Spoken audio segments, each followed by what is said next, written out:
What is up, everybody? Welcome back to some more shit. So in this one, I wanted to talk about which version of Ragnarok I would recommend, because we got tons of questions. It's been about a year since the last Ragnarok Online video. Almost about a year. I think we're a few days away from it. And I still get a lot of comments and questions on that topic to this day, just asking if I'm still playing any of these versions, or if I would recommend any of them today. So in this vid, I want to talk about why I left ROM, the Ragnarok Online mobile, basically the Eternal Love, and why I kind of left high rate servers behind at the same time. And then why I wouldn't recommend a high rate server in 2020. And we'll also get into a little bit of why I chose Nova RO as my Ragnarok Online home after trying out a few different servers and seeing what was up. In the very near future, I would like to do something like a server review of different servers and look really closely at their monetization structures and check all that out, check their pay to win, give them like a pay to win rating, so to speak. But in this video, we'll just focus on where I went and kind of why I made those decisions. So before we get too far into it, you're watching some footage I got from some Nova RO, just running some dailies. I recorded this today. Haven't been playing a whole lot of Ragnarok Online just lately, so I'm a little rusty, so forgive me if you see me making tons of mistakes. But yeah, this is Nova RO. But yeah, let's keep going. So I will say, let me just start off and say, I quit ROM like within a week of making that last RO video. My breaking point was the fact that I was running the game like all night and all day in the background of just whatever I was doing whenever I was on my PC, and I was just trying to farm basic cards in the game. After about a week's worth of auto battling and not getting the card, I decided that this version of the game just wasn't for me. As the nostalgia goggles kind of started to slip off, I just noticed how flawed the game was with all the automation, auto battles, auto pathing, auto farming. It was just, it's just like watching. You're not even playing, you're watching. And then when I was playing, I just wasn't having as much fun as I felt like I could have been. RO has always had a problem with bots. And ROM solution seemed to be to make bots out of their player base, in essence, by allowing you to do all kinds of farming and leveling in auto mode. When a game has auto battle, that you're going to be forced to do an unholy amount of farming. And when all that's said and done, I was mostly watching my character like I said before, and I was just not having much fun with the game at all, so I decided it was time to go. After leaving ROM, I did play the official IRO server through Steam for a while, and what I noticed was that Zenny was extremely inflated, which pointed me early on to signs of a bot economy in the background. And there wasn't just signs of bots in the background. For example, when I was farming my first Skull Worker card, I was griefed by so many bots that I actually filed a support ticket, and within hours I was all alone in the coal mines. And I got the card actually within minutes after that. But I did have an experience. I basically had an experience with bots in every location I went to farm. And once I found out that a lot of the endgame job specific gears were locked behind hundreds of millions of Zenny, or by paying real world monies, I decided that the official server was just not going to be for me. And just to take a poo on my last video, let's talk about why I left the high rate server I was on. This comes down to more of like a personal preference, more than anything, but basically I got to a point where I could just not justify being on a high rate server anymore. To me, there's no point in being able to level to max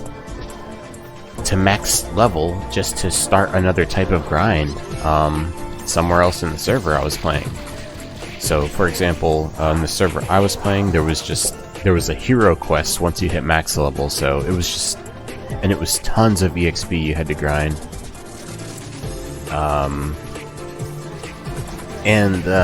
It was in one of the most stressful maps that they could have put you in. It was a custom map, and it was just like full of mobs, and it was just not that fun. So I was thinking, if I was being forced to grind, I might as well play on a more balanced low rate server. So I tried a more balanced lower rate server.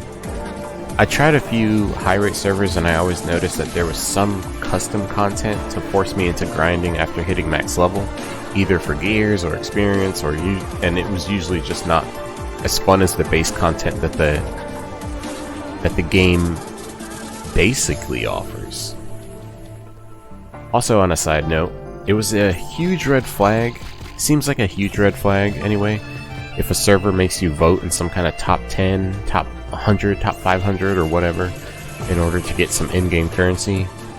I will probably go more into this in a future video, but what I found was, for the most part, servers that do this tend to be so terribly run that they're just not, enjoyable to play on.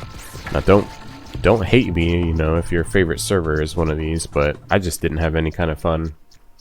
And I noticed these servers tend to be just kind of weird. And I haven't mentioned this yet, but there's actually a lot that goes into looking for a server to call home. For instance, you will find servers with varying drop rates, basically, that are focused on, you might find some pre-renewal servers that are completely focused on custom content, and my personal favorite, servers that are KRO focused, which is the base game, which is still going on to this day. And these servers inject the latest official KRO and sometimes JRO updates into their server in order to keep things fresh, stay up to date, and achieve an official class balance, if you could call it that. I really could make a video seriously just talking about that topic all by itself, but since some people want to experience a more nostalgic version of RO, before the expanded classes, some people only liked it up until, the 2-2 classes. Others want to jump right into whatever the newest experience is. There's new classes that I think are coming out or have just come out in KRO right now, so there's a ton to unpack there. But for now, I'll just tell you about the servers that I found to be the best and the highest, recommended and everything. So first, I want to talk about Nova RO, Shining Moon RO, and Talon RO. These are basically the best 3 servers that I found. They were recommended the most, and when I looked them up, they actually looked pretty decent. And as I mentioned before, you will not find these servers on any kind of top 100 list.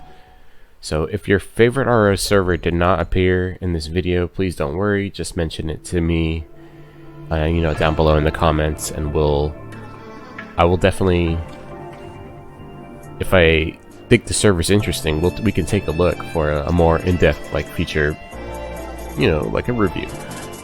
But first, we're going to talk about Talon. I know we were going to talk about, let's talk about Talon first. So, it's been around. I want to talk about it first because it has been around for a long time. I could not find the exact date on when the server was started, but I would guess that it's been running for over 10 years. At the time of writing this, there's 1,300 players online, which is pretty good. Haven't played this server myself, but I have some friends that tried it out. It's got some reasonable rates, max levels of 99, and the 70 job level, max stats of 99, and you can achieve instant cast at 150 dex, much like a lot of other pre-renewal servers. Did I not mention this? Yeah, this is a pre-renewal server, if I did not mention that. I should probably mention that pre-renewal and post-renewal ROs are like 2 different games. Post-renewal tends to be a little more difficult and more complex than renewal. For me personally, I very much prefer renewal RO to pre-renewal RO because I appreciate the challenge and the complexity. In my experience, pre-renewal is much easier to it's much easier to get to a place where you can kind of cheese the difficulty. You cheese difficult content, or you can kind of build a character in a way that it makes it almost invincible. Now, I don't know if Talon has this problem, but I would guess that it doesn't. Again, I'm not sure. You guys can correct me if I'm wrong. What I do know is that Talon continues to receive official episodic updates, but continues the pre-renewal classic RO playstyle, which is pretty cool. When I left RO, I wanted to give renewal RO a try, and I definitely wanted to experience the newest classes, so I decided to try a server which was recommended to me the most times in my last video, which was Nova RO. I actually want to do an in-depth review on Nova RO in the near future, so I'll try to keep this on the briefer side. But for the most part, I really love this server, and for now it's currently my home. There seems to be a good balance of custom content, with most of the available content from KRO being available at the same time. The PvP is pretty well balanced, and players and GMs tend to be pretty friendly. Also, the pay-to-win aspects of the donation shop are minimal. They do exist. There is kind of a roundabout way to get goods out of there. We will look at it in a more in-depth video. But it's one of the better monetization structures I've seen of any server that I've played so far. There's currently 3,600 plus players online, which is the most I've seen in any current year RO server. I actually appreciate the Monster Hunter minigame that they've kind of got going on. It's a lot like Capcom's Monster Hunter, although I'll say it needs balancing desperately. My one real gripe with this server, though, is that they haven't done enough to update the refinement system, which isn't a big, deal breaker, but it can definitely become an issue at the very late endgame. This leads me to the next server we'll talk about, which is Shining Moon. It's a lot like Nova RO, but it almost is better in a lot of ways. I will say the player base is much smaller, and I think, but at the same time, it is a little more progressive. One character can have 3 jobs. And I know the refinement system is a lot more approachable, since the blacksmith's blessings, which is what you need to refine your stuff without breaking it, you can get those from farming repeatable content, where in Nova RO you have to complete your weeklies in order to get just a few BSBs every week, and you're limited by what you can farm for your weeklies, and it's pretty endgame stuff that it makes you do. So it can be pretty hard to get your BSBs in Nova.